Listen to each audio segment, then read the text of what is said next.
राष्ट्रपति चुनाव को लेकर देश भर में जहां पर एक तरफ सियासत देखने को मिल रही है तो दूसरी तरफ यशवंत सिन्हा के खिलाफ काफी खबरें सामने आ रही हैं। जी हां, क्रॉस वोटिंग की तमाम खबरें सामने आई। आप सभी को बता दें कि राष्ट्रपति चुनाव 18 जुलाई यानी कि आज के दिन यहां पर वोटिंग प्रक्रिया शुरू हुई सुबह 10 बजे से शाम 5 बजे तक, जहां पर सभी को लेकर यहां पर चर्चा इस वजह से थी क्या विपक्ष एक साथ होकर यशवंत सिन्हा को समर्थन देगा या विपक्ष पूरी तरीके से खिलाफ होता नजर आएगा यशवंत सिन्हा के। तो काफी कुछ खबरें निकलकर सामने आई देश के अलग अलग कोने से कि यशवंत सिन्हा के खिलाफ क्रॉस वोटिंग हुई, तो कुछ लोगों ने यशवंत सिन्हा का जमकर समर्थन भी दिया।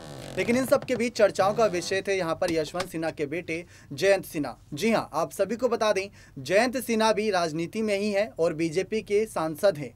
हजारीबाग से वो सांसद हैं और ऐसे में चर्चा ये थी कि वो किसको अपना समर्थन देते नजर आएंगे, अपने पिता यशवंत सिन्हा को या अपनी पार्टी भारतीय जनता पार्टी के समर्थन के रूप में खड़ी हुई द्रौपदी मुर्मू को। ये सवाल बहुत बड़ा था, लेकिन आज इस सवाल का जवाब पूरी जनता के सामने यहाँ पर सभी के सामने आया कि किस तरीके से जब एक बेटा इस बड़े असमंजस में फंसा तो वो यहाँ पर पार्टी को चुनता नजर आया, परिवार से परे हट के। जी हाँ, अपने ही पिता को वोट नहीं देते नजर आए जयंत सिन्हा। ये खबरें निकलकर सामने आई। कुछ ने जब यहाँ पर जयंत सिन्हा की तस्वीर सामने आई तो ये कहा कि पिक ऑफ द डे है ये, यानी कि एक ऐसी जंग जहाँ पर राष्ट्रीय हित के लिए एक बेटा कुर्बानी दे रहा है अपने पिता के समर्थन के रूप में। जी हाँ, चाहते तो यहाँ पर जयंत सिन्हा अपना समर्थन दे सकते थे यशवंत सिन्हा को, लेकिन उन्होंने अपना समर्थन दिया द्रौपदी मुर्मू को।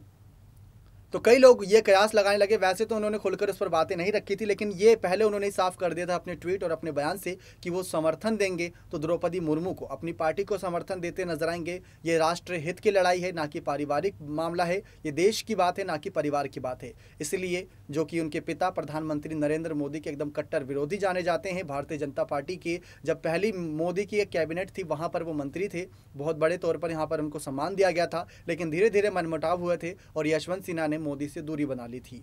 लेकिन ऐसे में यशवंत सिन्हा जिस तरीके से अब मोदी विरोधी के रूप में नजर आते हैं और विपक्ष के उम्मीदवार के तौर पर सामने आए, ये सभी के लिए बहुत बड़ा सवाल था। क्या सचमुच जयंत सिन्हा का दिल पिघलेगा? क्या राष्ट्रपति के वोट वाले दिन वो अपने पिता को समर्थन देंगे? तो ऐसा कुछ भी खबरें नहीं थी और यशवंत सिन्हा को समर्थन नहीं देते नजर आए। बहुत तमाम सोशल मीडिया पर इसको लेकर चर्चाएं हुई कि जयंत सिन्हा अपना समर्थन किसे दिखाएंगे, लेकिन आज तस्वीरें साफ हो गई। इसी वजह से कहा जा रहा है कि इस जंग में द्रौपदी मुर्मू की जीत की दावेदारी बहुत बड़ी है, क्योंकि यशवंत सिन्हा का परिवार ही उनके साथ नहीं खड़ा, विपक्ष टूटता नजर आ रहा है और द्रौपदी मुर्मू की जीत नजर आ रही है। 21 जुलाई को इस पर ऐलान होगा कि किसकी जीत हुई इस राष्ट्रपति चुनाव में और देश को 15वें राष्ट्रपति के रूप में कौन मिलेगा, द्रौपदी मुर्मू या यशवंत सिन्हा। बने रहें चैनल के साथ ऐसी और तमाम बड़ी खबरों के लिए। बहुत बहुत धन्यवाद।